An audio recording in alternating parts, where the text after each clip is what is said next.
Doctor Bhimrao Ambedkar का जन्म 14 अप्रैल 1891 को ब्रिटिश भारत के मध्य भारत प्रांत अब मध्य प्रदेश में स्थित महू नगर सैन्य छावनी में हुआ था।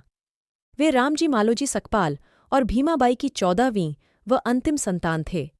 उनका परिवार कबीर पंथ को मानने वाला मराठी मूल का था और वो वर्तमान महाराष्ट्र के रत्नागिरी जिले में आंबाड़वे गांव के निवासी थे। वे महार जाति से संबंध रखते थे, जो तब अछूत कही जाती थीं, और इस कारण उन्हें सामाजिक और आर्थिक रूप से गहरा भेदभाव सहन करना पड़ता था।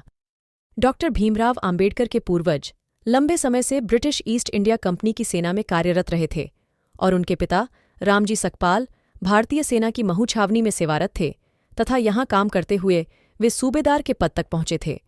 उन्होंने मराठी और अंग्रेजी में औपचारिक शिक्षा प्राप्त की थी।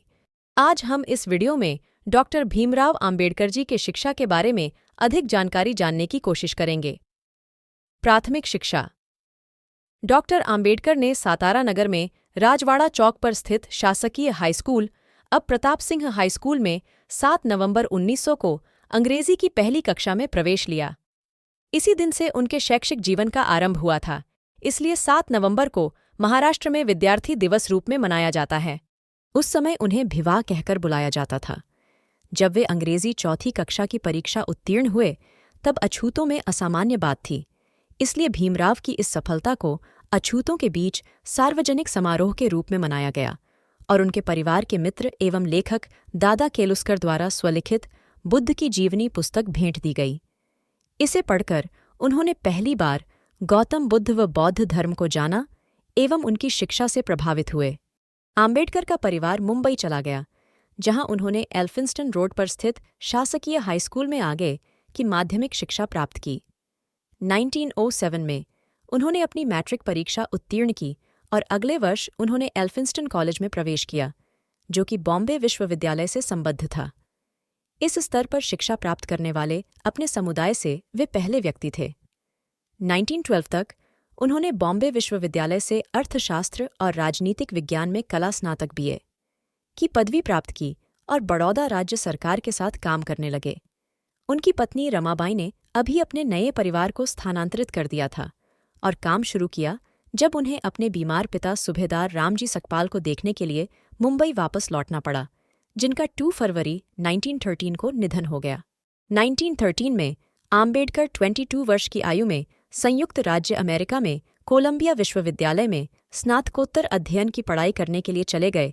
Vertical bar doctor Ambedkar ji को बड़ौदा के सयाजीराव गायकवाड़ साहिब से द्वारा स्थापित एक योजना के अंतर्गत न्यूयॉर्क नगर स्थित कोलंबिया विश्वविद्यालय में स्नातकोत्तर शिक्षा के अवसर प्रदान करने के लिए 3 वर्ष के लिए $11.50 प्रति माह बड़ौदा राज्य की छात्रवृत्ति प्रदान की गई थी।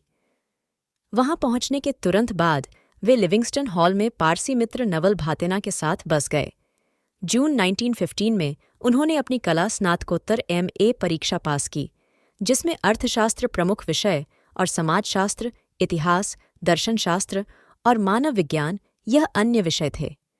उन्होंने स्नातकोत्तर के लिए प्राचीन भारतीय वाणिज्य विषय पर शोध कार्य प्रस्तुत किया। उन्हें अपना दूसरा शोध कार्य 1916 में भारत का राष्ट्रीय लाभांश, एक ऐतिहासिक और विश्लेषणात्मक अध्ययन के लिए दूसरी कला स्नातकोत्तर प्रदान की गई और अंततः उन्होंने लंदन की राह ली। 1916 में अपने तीसरे शोध कार्य ब्रिटिश भारत में प्रांतीय वित्त का विकास के लिए अर्थशास्त्र में PhD प्राप्त की। अपने शोध कार्य को प्रकाशित करने के बाद 1927 में अधिकृत रूप से PhD प्रदान की गई। 9 मई को उन्होंने मानव विज्ञान अलेक्जेंडर गोल्डनवेजर द्वारा आयोजित एक सेमिनार में भारत में जातियां, उनकी प्रणाली, उत्पत्ति और विकास नामक एक शोध पत्र प्रस्तुत किया, जो उनका पहला प्रकाशित पत्र था। 3 वर्ष तक की अवधि के लिए मिली हुई छात्रवृत्ति का उपयोग उन्होंने केवल 2 वर्षों में अमेरिका में पाठ्यक्रम पूरा करने में किया और 1916 में वे लंदन गए। अक्टूबर 1916 में ये लंदन चले गए और वहां उन्होंने ग्रेज इन में बैरिस्टर कोर्स विधि अध्ययन के लिए प्रवेश लिया और साथ ही लंदन स्कूल ऑफ इकोनॉमिक्स में भी प्रवेश लिया, जहां उन्होंने अर्थशास्त्र की डॉक्टरेट थीसिस पर काम करना शुरू किया। जून 1917 में विवश होकर उन्हें अपना अध्ययन अस्थायी तौर पर बीच में ही छोड़कर भारत लौट आए, क्योंकि बड़ौदा राज्य से उनकी छात्रवृत्ति समाप्त हो गई थी। लौटते समय उनके पुस्तक संग्रह को उस जहाज से अलग जहाज पर भेजा गया था जिसे जर्मन पनडुब्बी के टारपीडो द्वारा डुबो दिया गया। ये प्रथम विश्व युद्ध का काल था। उन्हें 4 साल के भीतर अपने थीसिस के लिए लंदन लौटने की अनुमति मिली। बड़ौदा राज्य के सेना सचिव के रूप में काम करते हुए अपने जीवन में अचानक फिर से आए भेदभाव से डॉक्टर भीमराव आम्बेडकर निराश हो गए और अपनी नौकरी छोड़ एक निजी ट्यूटर और लेखाकार के रूप में काम करने लगे। यहाँ तक कि उन्होंने अपना परामर्श व्यवसाय भी आरंभ किया, जो उनकी सामाजिक स्थिति के कारण विफल रहा। अपने एक अंग्रेज जानकार मुंबई के पूर्व राज्यपाल लॉर्ड सिडनेम के कारण उन्हें मुंबई के Sydenham college on off commerce and economics में राजनीतिक अर्थव्यवस्था के प्रोफेसर के रूप में नौकरी मिल गई।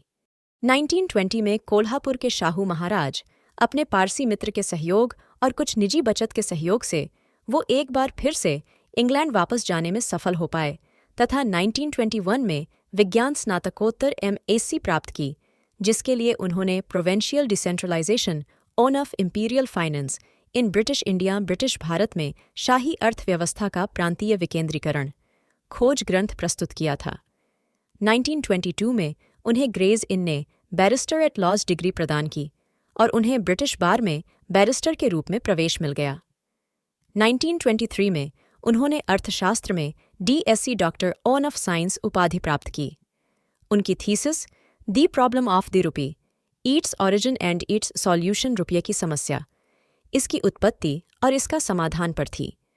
लंदन का अध्ययन पूर्ण कर भारत वापस लौटते हुए भीमराव आम्बेडकर 3 महीने जर्मनी में रुके, जहां उन्होंने अपना अर्थशास्त्र का अध्ययन बॉन विश्वविद्यालय में जारी रखा, किंतु समय की कमी से वे विश्वविद्यालय में अधिक नहीं ठहर सकें। उनकी तीसरी और चौथी डॉक्टरेट्स LLD कोलंबिया विश्वविद्यालय 1952 और 1953 में उस्मानिया विश्वविद्यालय ने डीलिट उपाधि देकर सम्मानित किया गया। ये वीडियो आपको अच्छा लगा तो इस वीडियो को लाइक और सब्सक्राइब करो। आइकॉन बेल को भी दबाएं ताकि आने वाले वीडियो के लिंक आपको जल्दी मिल जाए। धन्यवाद।